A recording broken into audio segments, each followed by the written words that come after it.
ओम शांति। ईश्वरीय पढ़ाई का चौथा सब्जेक्ट है ईश्वरीय सेवा। हमारी सेवा शब्द के साथ ईश्वरीय सेवा ये शब्द हो गया है, ईश्वरीय जुड़ गया है। इसमें भी हमें फुल मार्क्स लेने हैं। सभी ब्रह्मावत्स सेवाओं की उमंग में तो बहुत रहते हैं। जब से किसी को ईश्वरीय ज्ञान मिलता है, भगवान का परिचय मिलता है, उससे क्या प्राप्त होने जा रहा है उसका पता चलता है, तो हर एक का उमंग होता है अपने परिवार को ज्ञान दें, समाज को ज्ञान दें, मंदिरों में जाकर ज्ञान दें, स्कूल कॉलेजों में जाकर ज्ञान दें, ट्रेन में ज्ञान दें, हॉस्पिटल्स में ज्ञान दें। बड़ी उमंग से बाबा भर देते हैं और बाबा के सभी बच्चे इस महान कार्य में तत्पर हो जाते हैं। इसलिए कितने लाख स्टूडेंट्स तैयार हो गए जिन्होंने अपने जीवन को श्रेष्ठ बना लिया है।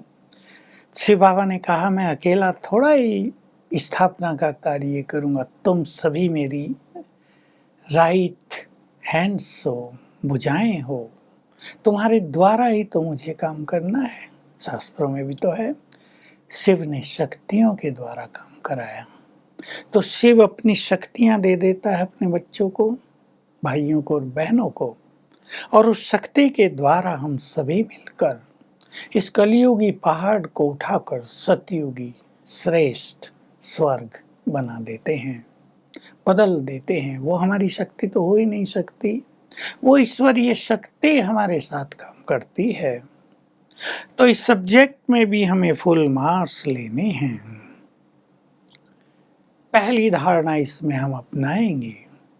देखिए, सेवा के फील्ड में भी धारणाओं का बड़ा महत्व है। निष्काम भाव और निस्वार्थ भाव। बाबा के इसमें दो महावाक्य बहुत सुंदर हैं। स्वार्थी कर्मातीत होने में सबसे बड़ी दीवार है, बाधा है। मैंपन आया और सेवा का गुलदस्ता मुरझाया। मैंपन सेवा की जो दिव्यता है, अलौकिकता, उसे छिन्न भिन्न कर देता है। यह तो दुनिया में भी लोग कहते हैं कर्म ही पूजा है, सेवा ही पूजा है, सेवा ही साधना है। ठीक है, वो भी रामकृष्ण मिशन वालों ने, स्वामी विवेकानंद ने तो उस टाइम, क्योंकि सेवा का बहुत महत्व था, जरूरत थी, बीमारियां फैलती थी, गांव-गांव में कोई सेवा करने वाला नहीं होता था, तो स्वामी जी ने ये मंत्र दिया कि ये कर्म ही तुम्हारी पूजा है, इसमें लग जाओ, ये सेवा ही तुम्हारी साधना है, इसको पूर्ण करो। हमें बाबा ईश्वरीय सेवा करा रहे हैं। ठीक है, किसी पेशेंट की सेवा करना भी हमारा परम कर्तव्य है। किसी को दवाई दिला देना, किसी को आर्थिक मदद कर देना, ये भी तो मनुष्य का ही कर्तव्य है ना, ये भी सेवा है। लेकिन ईश्वरीय सेवा, अब ये है ईश्वरीय संदेश, ईश्वरीय ज्ञान संसार में फैलाना। बहुत बड़ी सेवा है, क्योंकि संसार अंधकार में, गहरे तिमिर में पहुंच गया है। किसी को भी राह दिख नहीं रही, इसलिए गलत राह पर अनेक मनुष्य, हमारी युवा पीढ़ी, युवा वर्ग चलता जा रहा है। उन्हें पता नहीं वो कहाँ से चले जाएंगे, हमें पता है। बहुत ठोकरें हैं उस मार्ग पर।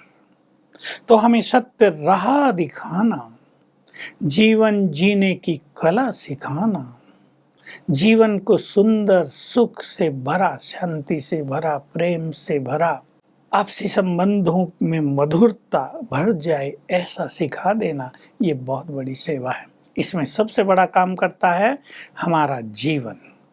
अगर वो चीज़ें हमारे जीवन में हैं तो हम गुणों का दान करते हैं, लोग हमसे सीखते हैं कि जीवन हो तो ऐसा हो।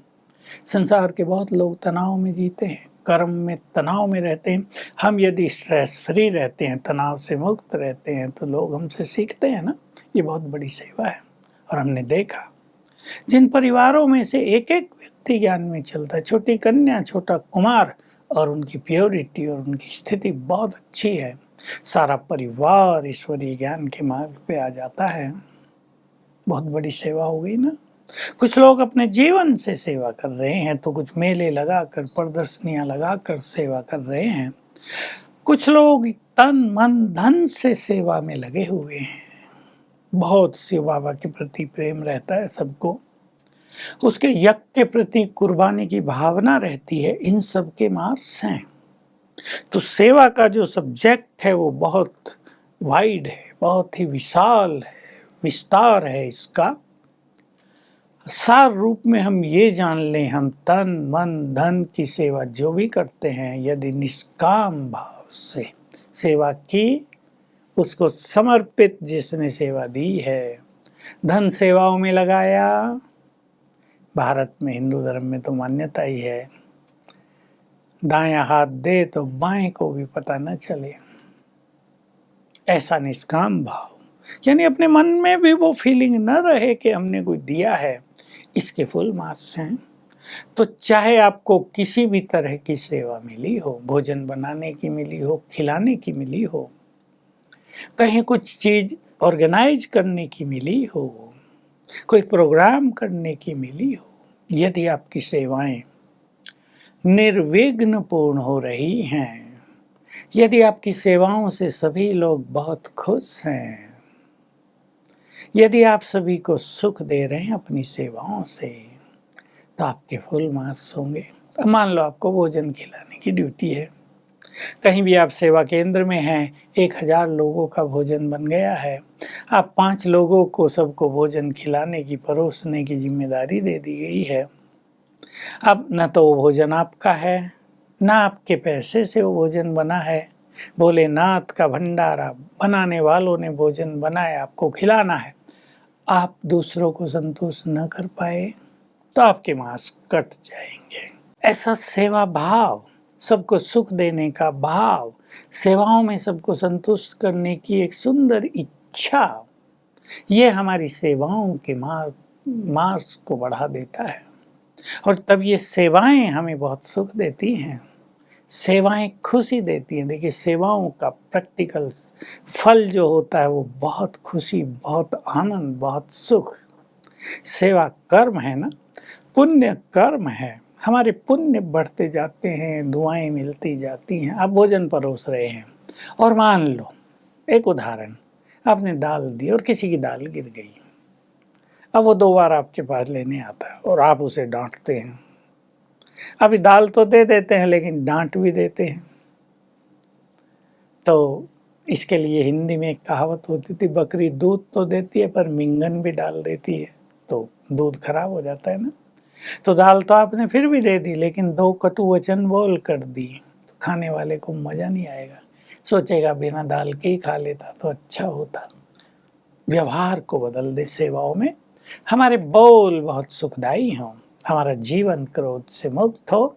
जब हम सेवाओं के फील्ड में हैं, हम बहुत निरहंकारी हों, किसी को भी अभिमान हमारे प्रैक्टिकल व्यवहार से दिखाई न दे, तो चाहे हमें कोई भी सेवा मिली है, झाड़ू लगाने की सेवा आपको मिली ना, आप उसे परफेक्टली पूर्ण करें, यानी संपूर्ण रूप से पूर्ण करें, उसमें किसी की शिकायत न होती रहे। सेवा के लिए बहुत सुंदर बात है, सेवा वही फुल मार्क्स देती है जो निर्विघ्न हो, जिससे सब संतुष्ट हों और जिसकी शिकायत न निकलती रहे। भाई, इसको ये काम दिया था, इसको तो बहुत सुपरवाइज करना पड़ता है, देखना पड़ता है, बिना देखे बिना कहे तो ये अपना कार्य पूर्ण ही नहीं करते, ऐसे सेवाधारी को कम मार्क्स मिलते हैं। तो सेवा में ना हम कंपैरिजन करें, सेवा कोई बड़ी छोटी नहीं होती है, सेवा सब बराबर हैं, सच्चे दिल से सेवा करें, सेवा करके उसको प्रभु अर्पण कर दें, तो सेवा के सब्जेक्ट में भी हमारे फुल मार्क्स मिलेंगे। ओम शांति।